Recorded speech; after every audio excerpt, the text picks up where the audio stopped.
Today on the show, we have Michael LeWarren. Michael is an architect and a coach, but no longer in that order.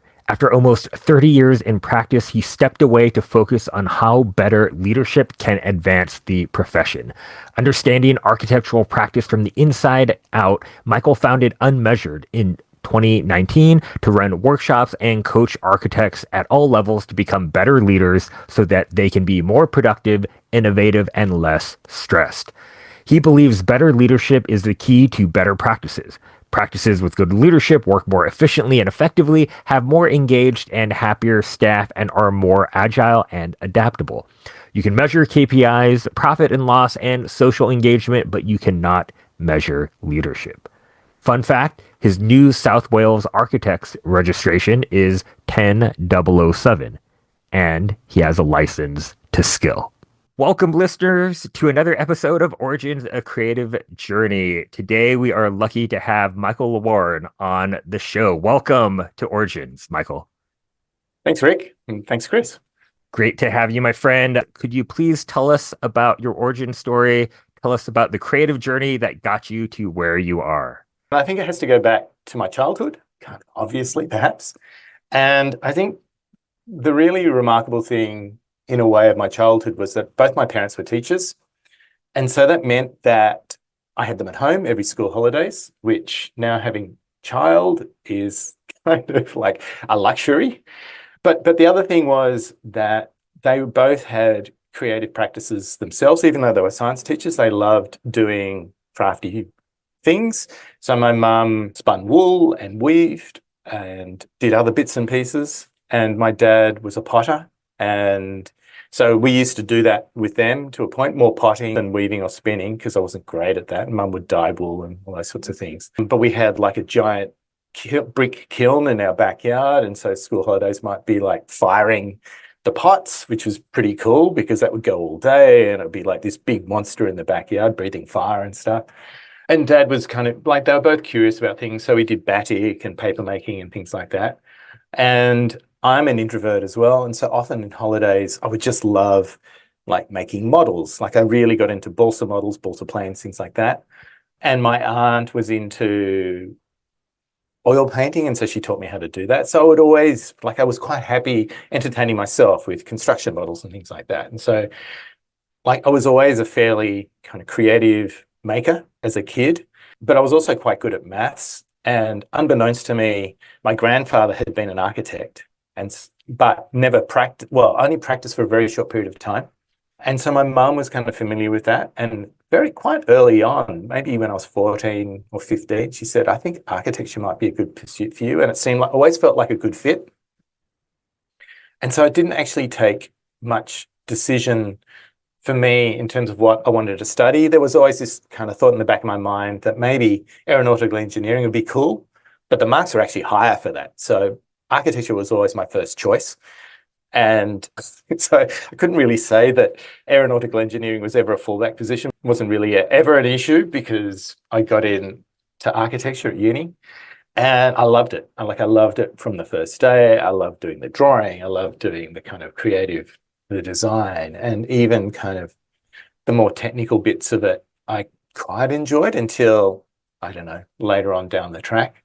But one of the things I think about it, as I think back, was that I was always a little bit like aware that there was a particular way of thinking in the world and being in the world as an architect. And I think architects are notorious for being like having like the cliche view of the architect. I mean, that comes from somewhere, and I think it comes from the education. So when I finished uni, I was a little bit jaded. I'd spent some time traveling around. I'd taken an extra year off in between my 2 degrees and spent time traveling the world. And that, like, I spent a lot of that doing like visiting architectural sites, but I kind of rubbed up against other people who were like from totally different backgrounds. So that kind of just showed me a little bit of like culture and different ways of thinking. And when I got to the end of architecture, I really had, I guess, a healthy skepticism about the profession. And when I graduated, the other thing was that there was a huge recession. It was like the mid-early 90s, and there was a big recession on in the world, and it was pre-digital. So that meant if I wanted to get a job, it was like schlepping an A1 portfolio around from office to office with the likelihood of getting rejected. And I was just like, I really can't face doing that. And I thought, I'm going to go do something else. And so I actually kind of used my first year out of uni to do a whole lot of different things. Knowing that things might find me, I actually ended up with like a small part-time job for about 6 months, doing 2 days a week in like with a sole practitioner. But the rest of the time I was working in we call a bottle shop. I think you call a liquor store, or I can't remember. Yeah. And like I ended up being like an assistant manager there, selling fine wine, and that was fun. And that kind of gave me a few extra skills. I also knew that one day I would probably work for myself. And so I went to what's called a TAFE, and I don't know what the equivalent would be in the US. It's not a college or a university. It's kind of the institution where you learn practical skills, like tradies and so on would go there, or like commercial illustrators or something like that. Like it wasn't an art school, it was like the practical side of things. And so I did a small business course there, which I didn't quite finish, but I did all of the things that I needed to do in order to understand what that might be like.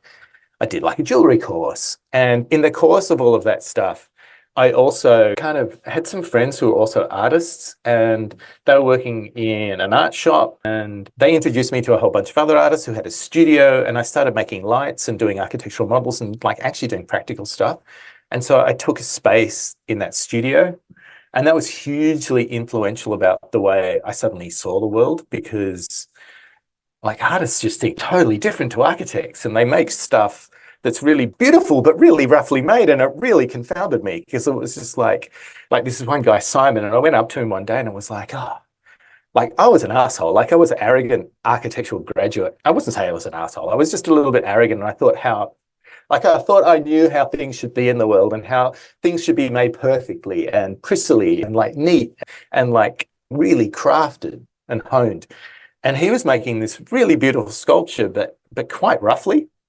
And it'd be like, oh, like I really love those as maquettes, but you know, aren't you going to make them like super neatly and beautifully? And he kind of looked at me really blankly, like he had no comprehension whatsoever of what I meant. And he was like, what do you mean? That's how they are. And I was kind of like, my mind was blown. I was just like, oh shit. It's like it just showed me there was a whole different way of seeing aesthetics and making stuff, and how things should be in the world. And I guess it was the first time that I fully experienced this thing of rubbing up against people that have a different way of seeing the world and thinking about things, and the value of that. So it kind of started shifting my thinking. And so about kind of 2 years, a year and a half after I'd kind of been on this journey of doing other shit, an old teacher of mine offered me a job, and he's an amazing architect. He did housing, and I was really interested in working on housing as opposed to houses, and like urban design stuff. And so like big picture, like important issue type architecture, so to speak. He had like this really flexible work arrangement and so on. And so I was able to I still did a bit of work in the bottle shop. I still was able to kind of keep the artist studio space going and do other stuff. And I started getting into making lights and trying to do those sorts of things. Although actually being with a bunch of artists, I was also kind of things slowly started shifted more towards making artworks, sculptures and things like that. And being also an architect and being kind of influenced by doing stuff in the site specific, I started shifting towards doing site specific artworks. And so like this boss, Philip, was amazingly supportive of me pursuing all of these different things. And slowly I kind of realized that I was doing a whole lot of different things.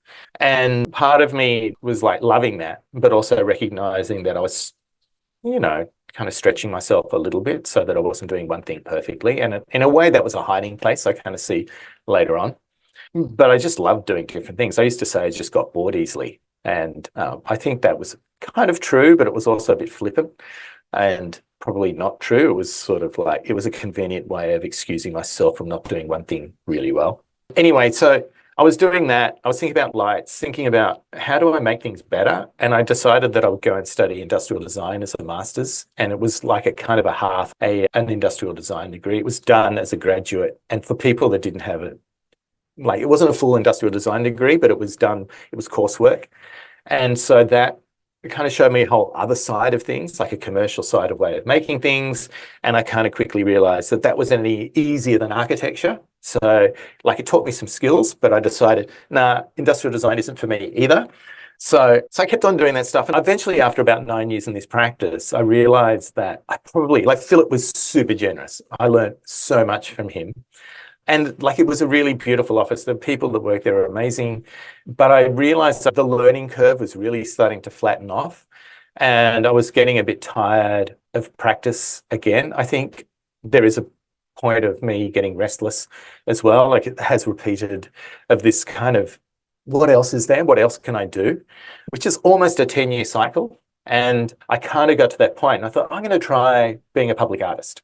And so I quit without any idea about what exactly I was going to do, except maybe this vague idea that I could do public art. And I had to go at that.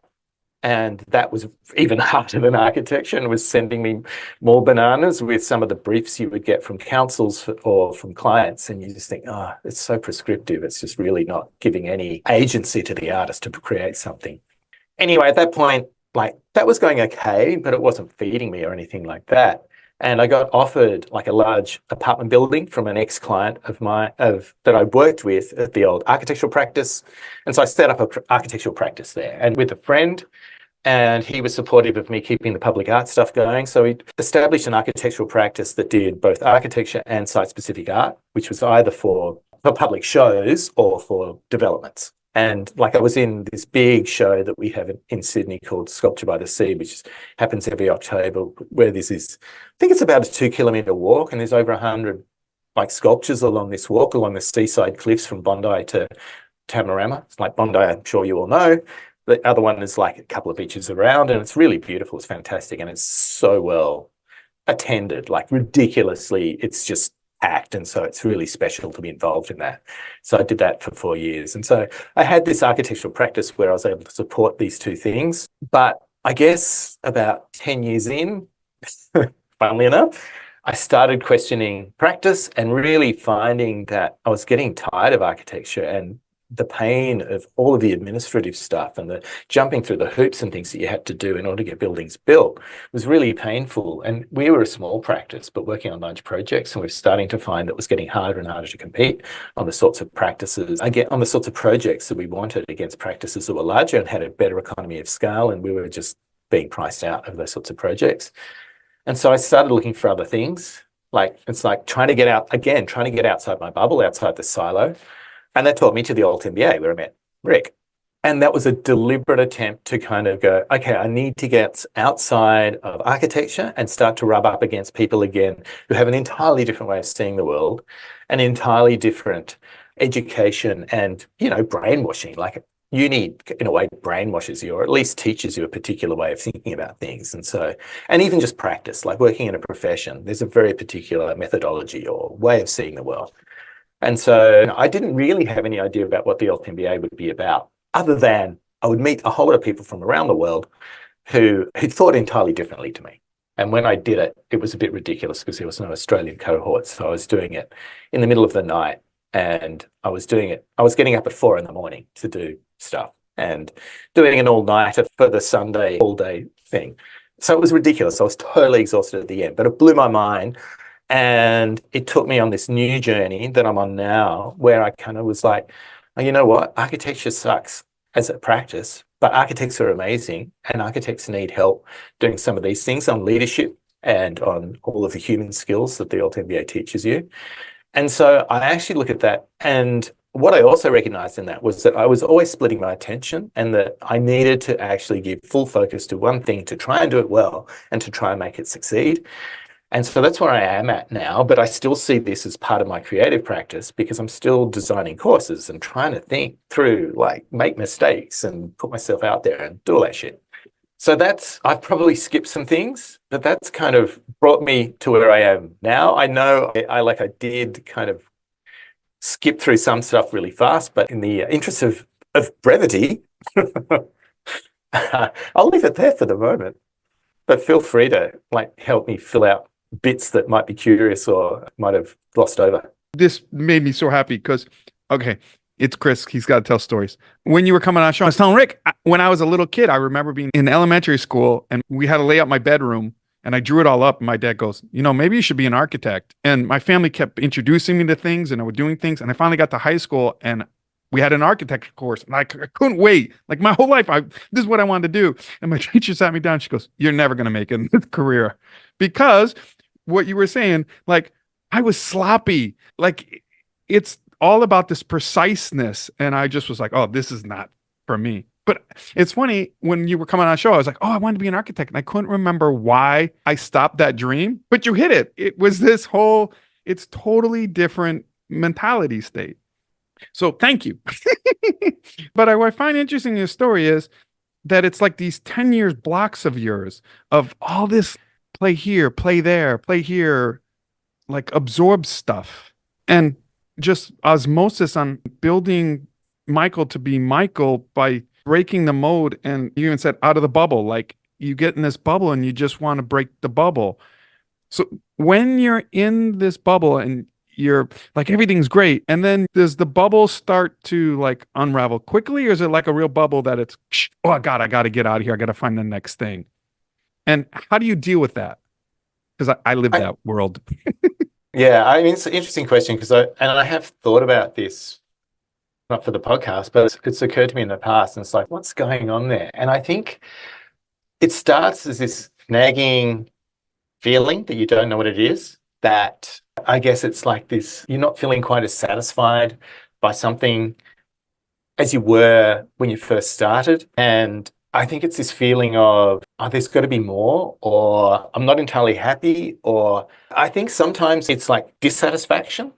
But it's also when the dissatisfaction meets this desire to learn more, to do something new, to stretch yourself again, it becomes distilled into this moment of, oh, I need to go find this and do this other thing. And so in a way, the 9 years I had at this practice, Hill Thallis with Philip, some parts of that were satisfied because, you know, I went and did like an industrial design degree part-time while I was still working in architectural practice. I was still kind of working on artworks and things like that.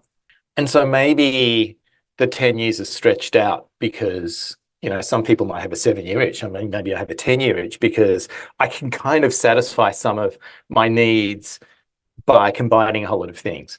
So, for example, like a super simple example is when I quit the bottle shop. It was like, I was enjoying it, but then we were about to hit another Christmas rush. And I was like, oh, it's so boring. You have to work long days. And I was like, I could quit. And then I was just like, it was just that moment, like a flash of recognition. I was like, well, of course I could quit.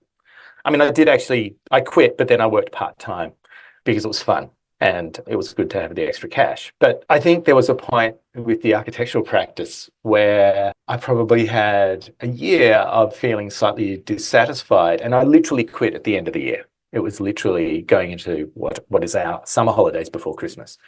And there was a whole lot of other stuff going in my life as well. Like I broke up with a long-term partner and things like that. But I don't think that was like, I think that was a separate thing. But like I listened to A Slight Change of Plans, the Maya Shankar podcast. And in one of them, they've talked about the easiest way to make change happen is to do lots of big changes all at once. And I look at that time and I think, oh, that's exactly what happened to me. And so I don't know that they're not connected, but they weren't specifically connected per se. But I think I had about a year period of this nagging feeling that there's got to be more. I'm not getting satisfied. I'm feeling like, to be fair to Philip, like he was amazing, but there was a point at which I felt like the buck stopped with him, but not me. And so I didn't have the agency and autonomy that maybe I craved at that point and that level of experience. And so it was like, I don't quite know what's next. Maybe public art is. And so I quit that. I quit there to see, well, what can I do? It's like, in all of those, all the decisions I've made. So even when I quit my own architectural practice, like I'm a trained architect, and it's like worst case scenario, I give something a go and I can go back to it. And I did. I mean, as the case may be, and I started my own practice, but that was not necessarily the intention. And so some people go, oh, you quit your job. That was a risk. And it's like, well, it's kind of not. It's like, it always feels like an easy decision. But it took a while to get to that point. And it would always be, there's got to be something else. I'm not happy doing this thing. That's super fascinating, Michael. And I'd love to hold on to a thread I heard there about it's not really a risk to quit my job. Because I feel like there is just a lot of fear for most people around the idea of quitting one's job. And to your point, it's like there's recessions and larger, macroeconomic forces that seem to be outside of our control. And yet I agree with you. You're like, oh, just quit the job. Like, if you don't like it, just stop. But for so many people, especially when you're like, oh, well, I have kids, I have a family, I have a mortgage, I have all of these financial needs now. that I have to somehow support. Can you maybe walk us through how you think about that, or in terms of maybe risk management, or just like how that isn't a difficult decision for you? So I have to call out some privilege in that regard, in that when I quit the architectural practice, I was staying in like a friend's family's rundown house. I was paying like very small amount of rent for, so I had savings. So I knew that I had a certain amount of time before the financial pressures would become a problem. And similarly, when I quit my own architectural practice, I had some inheritance. And so I had that. Like, I totally get the financial stuff is hard. And I've had clients who've been kind of on that, and they're like, I can't last for very long. I can't just quit because I can't last for very long without any income. And to a point, it's like better the devil you know. And so I think it comes down to how you think about decision making. And it's that thing of the way I think about it is that I know I've got multiple decisions or multiple possible outcomes that can come of this. And so, when I've talked to clients about it, it's like, well, maybe you don't quit outright. Maybe you ask to go back to part-time, or maybe you can start to look around for another job, like lots of people do. And so see if you can actually find a job before you do quit. If you're taking a bigger leap on something that is totally unknown, like starting your own business or something like that, well, that's hard. And I don't think there's really an easy answer to that. I think it's sometimes you just got to back yourself, and that's easier for some than others. Like some people just have that knack of just jumping off the cliff and building the aeroplane on the way down. Others are like, I want to have that aeroplane built, polished, like test flights and everything done before I go off that cliff. And I totally get that too. So when you have a family, maybe you've got like kids and like substantial and a mortgage and like substantial financial commitments, then that's hard. For me, when I quit my practice, it was just me and my daughter. I didn't have a mortgage. I still don't have a mortgage.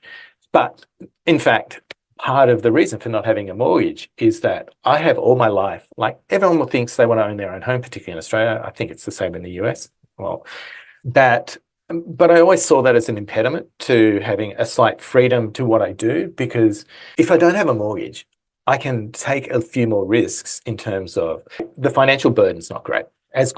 I mean, you still got to pay your rent and feed yourself and do all that sort of stuff. But there has always, like, I think I've always sort of built in flexibility into my life, and not without really thinking that that's exactly what I was doing. It's always given me that ability to do that, as opposed to just single-mindedly doing one thing and going on that kind of standard path of go to uni, get a job, buy a car, buy a house, like get married, have a family, retire. And it's like, that's never been for me. And that's probably the rebel in me, but it's also, I don't get it. It doesn't satisfy me. It's like, that's not fulfilling. So I've kind of gone off the track. I'm not sure. I think, like, I have thought about this because I've had clients in that situation. And I think it's a matter of sitting down and thinking about all of the possibilities in terms of what could you try, what will work for you, in terms of maybe it's just sitting down for a year and scrimping and saving it, like just really being a tight ass for a year. So you've got savings. So you've then got that float in order to take the leap. Like, that's an option. It probably depends on who you are and what you're doing and like all of those sorts of things. Does that answer the question in a rambling sort of way? It did for me. By the way, I freaking love you because there's so many similarities and differences that I'm going to pick your brain like you wouldn't believe right now. Okay. The house thing, I get. Like, I live in LA. I don't own a house. Me and my wife just like, screw Wisconsin. We're done with this place. Screw Seattle, and the ability to just move, and it doesn't tie you down. So I've never had that fear like yourself. Fascinated because I have what I call my immigrant mentality, that if I don't have a job for somebody, I'm a loser. Like, that's been ingrained from an immigrant mentality in my head. So you fascinate me. You're like, screw it. But there's got to be something that, terrifies you. Like mine is, again, I don't have the job. What is it that's the hardest part for you, or the most difficult part, or the challenges part to this amazing story you're telling us. I would actually say that there hasn't been a hard part until the last 3 years trying to do this thing. It's like everything felt like, maybe this is my privilege or something. Like, it felt easy, it felt natural, it felt like that's just the thing, that's what I'm doing. And it felt like the intuitive decisions that I made were always the right decisions. Like, I don't know. I mean, I can see other paths that I could have taken that might have been amazing and might have been better, and I might have gone further and been more famous or more successful or whatever. But like, I've had a really amazing life and I've loved it. But now I'm going out on a limb, like setting up a business, coaching and running workshops for architects on leadership is fucking hard. And it's like, they're a fucking tough crowd. And all of the things, I can do that bit of it, but all the things, the business side of things, which we weren't great at in our practice, but we were good enough, are now not good enough for me. Like, doing the selling, like that, like, I'm an introvert. I hate doing the selling and I hate reaching out to people and I hate doing like stuff like one-on-one. Once I'm in a call, I'm totally fine. But actually getting to that point is really fucking hard. And I've had a number of crises of confidence over the last few years where I have thought, I think I might be in a cul-de-sac. I don't think I can make this work. And the reality is that I'm giving myself to the middle of the year to make it sustainable because it's just not right now. But I feel like I've got, like, all of the stuff that I've done has got me to the point where if this doesn't work, then I don't know that anything will. And I'll feel like I've at least had a go. But the hard part is now. It's like running a business, getting the business to be sustainable and selling to a market that is a tough crowd. Like, architects aren't well paid, partly because their own fault, but partly because design is a gas and it fills all available space. And, you burn money in practice unless you're business savvy, and architects aren't taught that either. And also, and Rick and I have had this conversation in the past, that architects are like really multi-skilled and like are across all sorts of different parts of work, like whether it's the creative side or the business side or like communications or dealing with contracts or like all of that stuff. And so they're, classic generalists. And so all of these other bits and pieces, it's like, oh, we can do that. We don't need help doing that. And so sometimes I find it challenging. And this year, or the last, I guess, 6 months, I've been trying not to tell that story because I feel like that's a hiding place and an excuse for me not to be better at selling my stuff. But it is still the reality. Speaking to people that sell consultancy services of whatever sort, whether it's copywriting or marketing or whatever, they all say the same thing. That said, there's still definitely a market there. I just need to find the right people, but that's hard. And the only way I've got through it is, like, I've got amazing friends who are always there for me, who are coaches or just incredibly generous, thoughtful humans who have pointed me to a different way of thinking about it or given me support, and just consistently telling myself just to be persistent. Like, that's my word for the year, to be persistent and just to keep going, because all of those things that make you really uncomfortable, and there's still so much that makes me uncomfortable. It's like, the more you do it, the easier it gets. And I keep on telling myself that. And it's still not getting easier, but hopefully one day it will. Like, as I tell people, like, sometimes you teach the things you need to hear yourself. So it's like, one of them is like, you overestimate what you can do in a day or a week, but you underestimate what you can do in a year. And it's just like, I keep on reminding myself that. And it's just like, what's one thing, like, I just try and remind myself, what's one thing I can do today that's just going to move me forward? And that could be a tiny little thing. And the reality is that it doesn't always happen. But that's what I try to do. And yeah, these last 3 years have been the hardest for me in terms of my own practice. And it's because I'm actually putting myself on the hook by going, this is the only thing I'm doing. And even within, like, my business Unmeasured, I am trying not to get distracted by other things that I think I could be doing within that, and actually just trying to have essentially one product, like one workshop series now, and then I can do individual coaching. So yeah, it's hard. It's like, it's just keep on going. I definitely hear that. I mean, this is why we're friends, but I so relate to the idea of like, oh yeah, put us on a call. Like, yeah, I'm happy to sell, but then it's getting those sales calls in the first place where I'm like, I don't want to bug people. I don't want to like go out Yeah, there. exactly.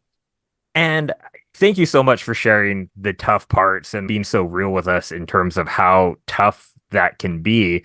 And you mentioned, yeah, the reality is sometimes you put all this effort into something and it still doesn't pan out, right? Or like you're, oh, I'm doing my one thing a day, and you're like, it's still, I feel like there's not getting that traction. I think you alluded to it, but could you go in to it a little bit more of like what keeps you going in that sense? How does one person, when you are constantly like, oh, I keep submitting to festivals or I keep sending query letters out to publishers or whatever people are doing, and you're still not getting any of that positive feedback from other people, how do you keep going?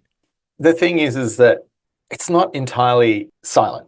It is mostly. And so occasionally I'll have a conversation with someone, or I'll get an email from someone in response to my email newsletter, or I will give a talk and people who I do not know will turn up to that talk. And so there are these tiny clues along the way that maybe something is happening.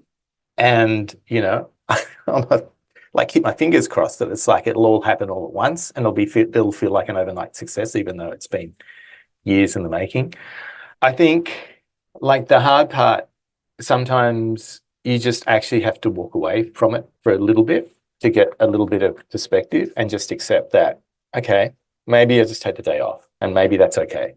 And be a little bit forgiving. So like there are times when you do feel overwhelmed. One of the things I have done, which actually helps, is so I have what I call my newsletter, because it's not meant to be about me. It's meant to be something useful for my subscribers. But it kind of comes in two parts. One, which is a chatty bit, which might have a story about me or something like that. And the other bit is kind of like the lesson, for whatever better way of putting it, or the useful bit. And a couple of times in that, I've written about struggling. And so in a way, like I'm trying to teach myself, because I'm talking about the struggle and then I write about how to overcome the struggle. But the beautiful thing about it as well is being so vulnerable and open about it is that you get responses from people, because it actually does kind of respond, and people reach out and go, oh, I hear you. If you want to jump on a call, then I'm up for that. And so you do get people supporting you. And I think I'm getting it better at asking for help too. I keep on reminding myself, and I'm reminding other people, you don't ever have to do this stuff alone. And so I've paid people to help me with getting my marketing in order. Or I have friends who I know have kind of skills that I don't have. And so I get them to help. And it's like just remembering that there's a who, not a how, to do your work, and trying to find those people that can help you with the stuff that you're no good at, that either you can learn from or can do the work for you. Ideally, I will want to get myself in the position where I can hand over a whole lot of stuff to people. I'm not in that position yet, but I am in the position where I can at least get like some consultancy for like a few weeks and like get some systems in place so that I can just, once you've got a system, you can kind of go, okay, this is the next thing I have to do, and you just do it. And it might not be good, but at least it's done. And so sometimes it's like, just remind yourself, okay, just keep posting to LinkedIn. It's like, keep on commenting, feed the algorithm, do that shit, and reach out to people. Then you just go, okay, hopefully this will, so it's just reminding yourself that this is the work, and then hopefully there will be results from that work. You start hitting on it, Michael, and I love it. You and I are about the same age. When you get to this age, I do so much stuff. There's I need somebody for financial information. Oh, this is Bill Hubble. Oh, I need someone who can look at my stuff. Am I going to talk to the right market? There's Paul London. Like, I have my network now because I'm older and I'm mature enough not to be egocentrical, right? That comes with age. But if it was the young Michael when you're starting out, what things did you wish you knew then compared to now? The reason I said it that way, a lot of people are like, oh, ask for help. Yeah, but I'm 20. I don't have friends. Like, I don't have the network. I've always hated this question, but it's worse. The worst one is, what do you see yourself in 10 years? Like, right. Yeah. Yeah. I could probably answer that one. I mean, I actually can answer that question now, because after a while, I've thought about it for a long time. I listen to lots of podcasts, and that's a classic question. And I think it's a good question. I think the thing that I didn't recognize until relatively recently is that you have to pick yourself. And I don't think I ever did that. I think I didn't get as far as I could have because I was waiting for stuff to happen to me as opposed to making stuff happen for me. And so actually backing yourself and going, you don't need to be asked to do this thing, just do this thing. And in some cases, I would just do this thing. But I wish, like in a way, I kind of just picked myself to do stuff. Like I was just like, I hadn't studied art. And so but I became an artist. Well, I did some artworks and things like that. So in a way, I kind of picked myself, but not in the way that I should have in architectural practice. Like I definitely, like when I look back at my architectural career, I probably could have pushed myself way harder, way further, and picked myself to do more and not waited for people to choose me to do something. There are probably other things that you could talk about, but I think the architectural career is my substantial part of what I've done. And so all of the other stuff was fiddling around the side. And maybe I could have done, like, pick myself for more things like that. But I think backing yourself and knowing that it doesn't matter if you fail, because that's actually how you learn best. I don't think I've had to struggle very much. I would have actually liked to have struggled more. I feel like half the problems I have now is that things have come to me relatively easily. And so I'm not used to kind of knuckling down and working through things, which I really need to do. And I'm not as comfortable with doing as if I had to struggle. But I think I was always incautious in a way. Like, I don't think any of the things I did were particularly challenging in my mind. They might have looked wild to other people, but they didn't. And I don't think anything ever felt like a failure. I've done lots of things that have gone wrong, but they never felt like a major failure. Like, they're all just learning. But I think I could have actually tried, like, push myself way harder with a willingness to fail. And so I think picking myself and teaching myself to be more willing to fail in order to learn are the two things that I would tell myself. I like that a lot. The picking yourself, I think, is so underrated. And I think it's something that's incredibly hard to do. Michael, I'd love to hear if you could maybe articulate what that looks like and how it may or may not be different from sort of the hustle culture of like, oh, choose yourself. That means I only do one thing and I like neglect my health and I have to hustle harder, right? Like, is that the same to you or do those look different? I think they're different things, but let me use an example. So when the pandemic hit and I was on this journey of thinking that I needed to quit practice because I actually quit partway through the pandemic. I can't remember, like in 2021, I think, but like, obviously there was a year leading up to that. And I knew the power, like that was before everyone had really discovered Zoom and things like that. And I knew because I'd seen it work effectively on the Auth MBA. And I thought, well, it'd be really good to start something, for architects. And it was just like, I can do that. I started this session called Talking Crap, which the idea was, it wasn't a bitching session about practice. The idea was that we would talk about practice with a view to being, like the original one I structured quite carefully with the view to going, let's identify some problems and start to talk about how we might resolve those problems. And in a way, there was a huge part of me going, who am I to be doing this? It's like, and I thought, well, if not me, then who? And it's like, if it doesn't work, it doesn't work. It's just like, if people go, oh, why the fuck would I turn up to Michael's thing? It's like, well, that's fine. Maybe it's not for you, or maybe you don't think I'm capable. But the only way to find out if I'm capable, first of all, is to try to pick myself, to choose myself. And secondly, it's like, I'll get better at that the next time I do it, or I will build some credibility. But on the side of that, when we're talking about the hustle, I have sort of paused that thing. I started calling it a question of practice because some people are like, oh, it looks a bit funny on my CPD because we do continuing professional development. And I was making it available for that so people could get points for their professional development. And so I called it a question of practice because it's kind of was like, this is all about questioning practice. It's all about my bigger picture thinking about practice, which is where I thought I was starting with unmeasured, but it's sort of become back to leadership. But point being that when I started doing a question of practice, I saw it having a dual purpose. One was that it was kind of leadership within the profession, but two, it had value to me because I was hearing people from architects what their specific problems were and things that maybe I could help start to solve for in a commercial sense. But also I was exposing myself as like it was a generous offering that might come back and help my own practice because I was identified as being a leader and capable of all those sorts of things. So I don't think of it as a hustle. that's how I think about that. I think I've only partly answered your question though, Rick. I feel like you answered the question, but to reiterate to see if there's anything else you want to dive into, what is choosing yourself truly look like? I think starting your own business, coaching architects and running workshops on leadership and saying that I am an expert in this and I can do that, like that, I feel like a big leap. And there was a lot of imposter in that.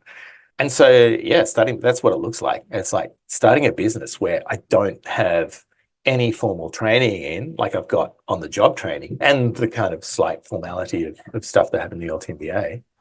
But I had like over 25 years of experience in practice. So I had very specific industry knowledge of the problems and what challenges come up for architects. And so I could address that directly, particularly for a profession that thinks they're unique. And we could argue that point. Like, I think the problems are common, but, it felt like a big thing for me to kind of stick my hand up and go, here, I'm here to help. I've got the skills in order to do that. So, I think that's the best example I can use. I mean, even just submitting works for public art projects, it's like that also felt like that was choosing myself. I didn't go to art school. It's basically the same thing.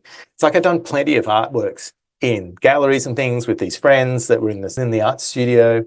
And so I had built up practical knowledge and skills from that. And, an architecture degree for site-specific work is pretty good grounding. I mean, to be fair, like Sculpture by the Sea, there's a lot of plonk sculpture where it's not site-specific, but every single thing I did for every foot in the 4 years that I did it were very specifically designed for a specific site on that wall. But like even submitting originally proposals for that felt like kind of a bit impostery. And so that was choosing myself. I was just like, I can do this. But I probably didn't think of it in those terms then. I definitely thought of it in those terms when I started Unmeasured. So I'm really hearing that choosing yourself, because it's going to look different for everyone, obviously, but I think what I'm hearing is it's when you want to do something and you hear that imposter syndrome voice pop in saying, "Oh, who are you to do this?" You say, "Well, I'm me and I'm going to do it anyway." And that is what choosing yourself looks like. Yeah, I could have said it better myself and it would have been much faster.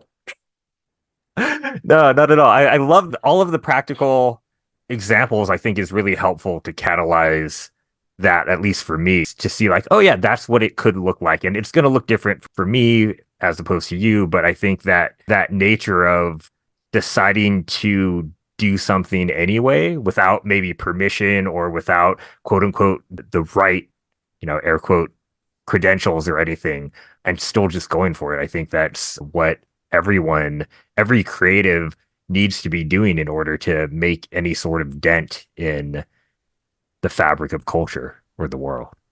Yeah. So, Michael, you and I have talked a lot about like our essential nature as rebels who are constantly questioning the fabric of society at every turn. For people where that doesn't maybe come as natural, do you have any thoughts on how you can build up? Because I would argue this is a strength to choose oneself, but are there any things that you advise your clients when they're struggling to choose themselves on how they might be able to practice that muscle and get stronger in that field? Yeah, I mean, I use this too. And I'm glad you asked that question that way because this feels like a natural continuation.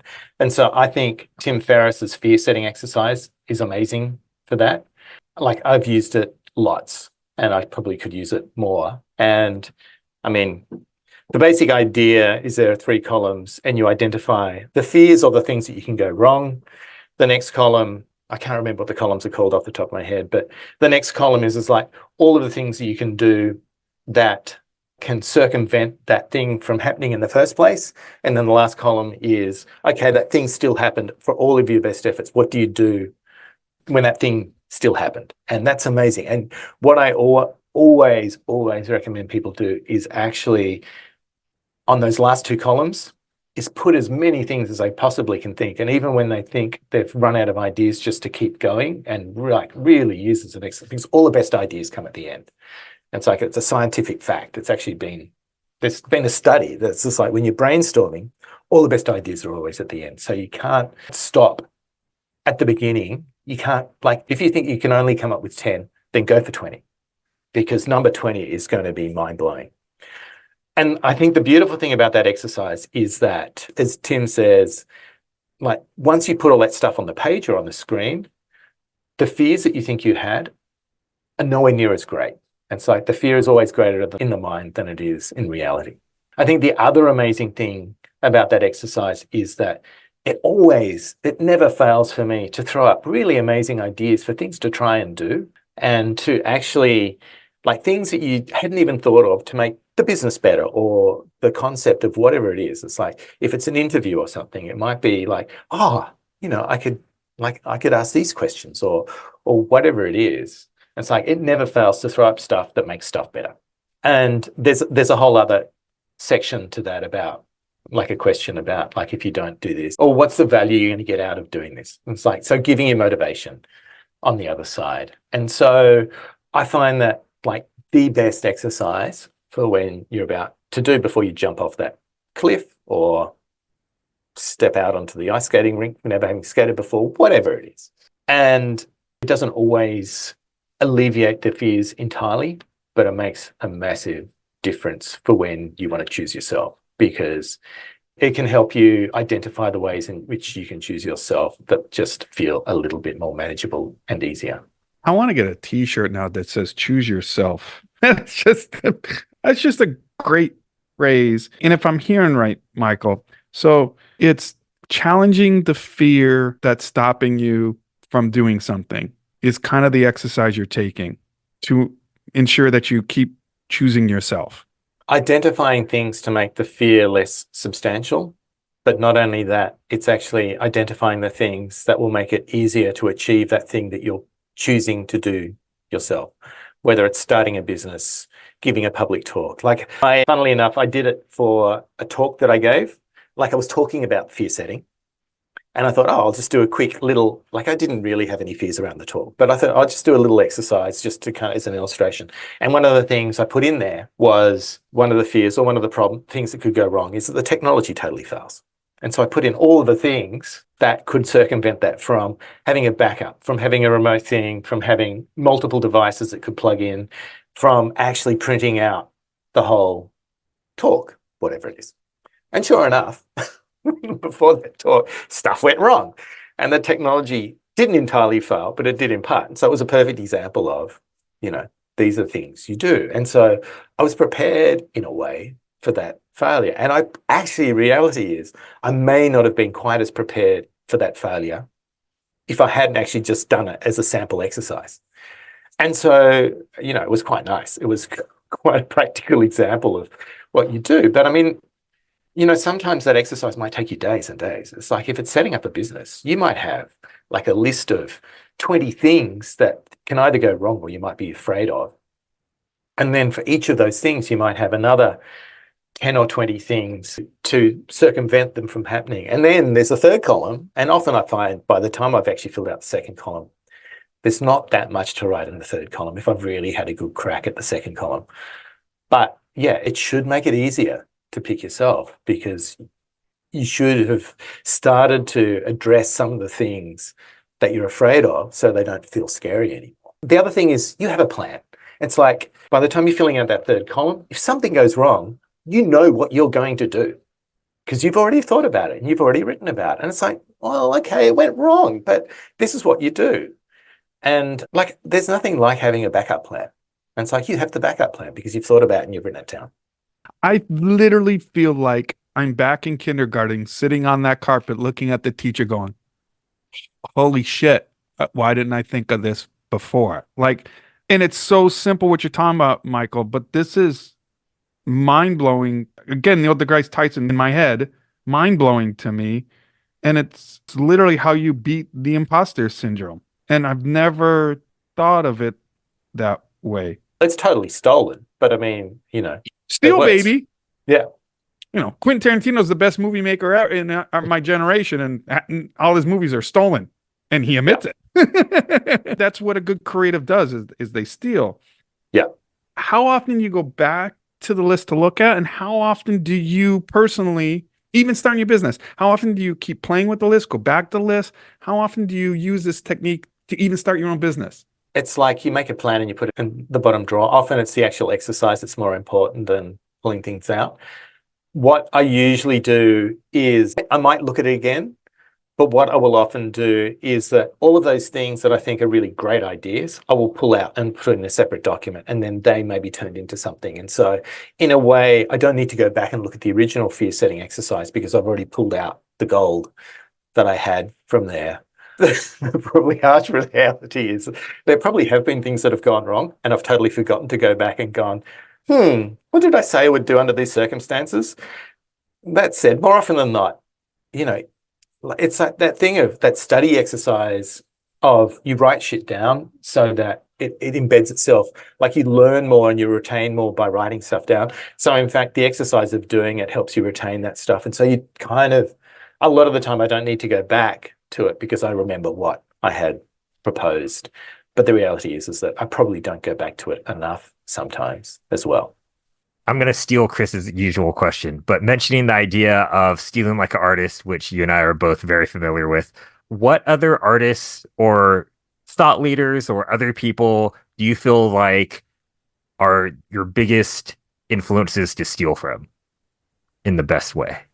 In terms of my work now, not in terms of my artwork, but in terms of coaching and workshops and things like that, like I am a massive fan of Adam Grant. I just find like that's a whole world that I didn't know until relatively recently. And I just find some of that organizational psychology and some of the stuff he writes about totally fascinating and incredibly, incredibly helpful to what I do now, particularly because I'm thinking not just about leadership, but leadership within practice and leadership. I mean, he talks about leadership too, but also how organizations work and how leadership works within an organization. And in the case of like an architectural practice.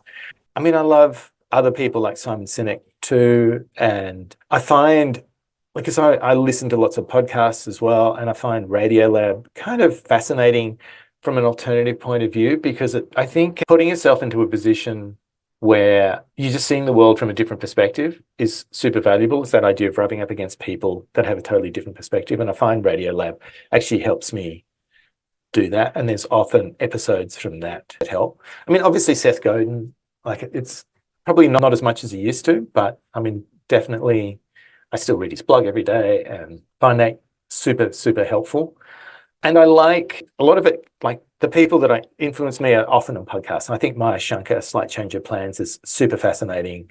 And I learn a lot from her because she has a really diverse and wide-ranging guest list with all sorts of different scenarios or backgrounds that expose me to things that I just hadn't thought of, like from people that are, you would say, unremarkable in the sense that they're everyday people, they're not famous people, but have had something remarkable happen in their lives. And I think that hearing about that is often super useful because you get exposed to the people that have a voice, and often it's the people that don't have a voice that have the most interesting stories. I think the other person that I think about a lot, and I go back to read his books from time to time, is Richard Feynman. I just think like that idea of, he talks about that idea when he was at university, he would go and sit on a table with biologists, not with theoretical physicists, because he was interested in like exposing himself to another way of thinking. That's the way I've learned to think too. And I think he's totally fascinating, and he has a very interesting way of viewing the world, and he's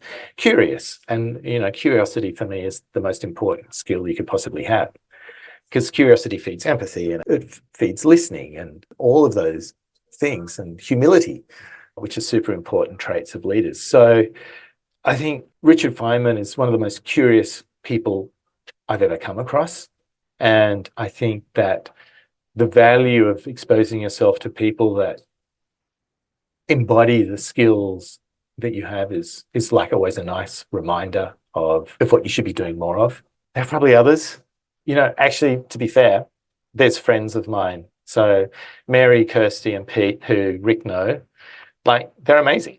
And it's like they influence me every day. We have our own little Slack group that we're not as active on as we used to be, but we share our wins and our losses and all sorts of things. And just that support and seeing how they are in the world always spurs me on to do more and do better. And it's just like they encourage me to be better by just doing better work. And I'm like, God, you know, I almost feel like an imposter in them. So it just spurs me on to doing better. It's like that Brené Brown idea of the square squad. It's like, and Brené Brown does influence me too.